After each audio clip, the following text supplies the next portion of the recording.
Do you recognise that female? No. The judge called him the grooming gang's boss man, who's never shown any remorse. Today, Mohammed Zahid was jailed for 35 years for grooming 2 teenage girls, raping them and passing them around for sex with others back in the early 2000s. The court here in Manchester heard how Mohammed Zahid had a market stall in Rochdale where he sold underwear. It's where he would meet his victims, giving them free underwear and then things like cigarettes, alcohol and drugs, grooming them and building an expectation from them that they had to have sex, not only with him, but his friends. 6 other members of the gang were sentenced alongside Zahid for multiple counts of rape and assault. None of them have ever admitted what they did.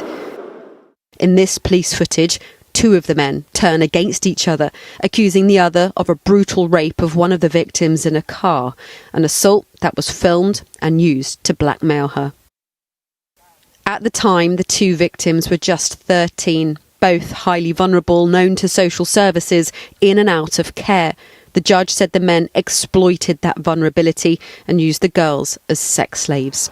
Outside court, statements were read out on their behalf. My childhood was taken away from me by these men. I should have been out with friends, playing in parks and being innocent, hanging around on the streets, enjoying my childhood and creating memories I would be able to cherish and look back at as an adult. However, my life was far from that due to these men. Instead, it was based on being taken to addresses by men, being plied with alcohol and drugs, raped and then being made to feel worthless. I have felt shame and guilt all my life for what these men did. I still suffer with social anxiety. I am unable to trust anyone and I cannot take people at face value. I have no expectations of anyone. During the trial, social services and the police apologised for past failings, for not acting when the victims told authorities what was happening. As a country, we still have a long way to go to put victims at the heart of these cases because they always suffer the most. The quicker we can do these things, the more effectively first-time interviews they do, then the easier the toll is on their mental health. Everything that can be done to help them should be done.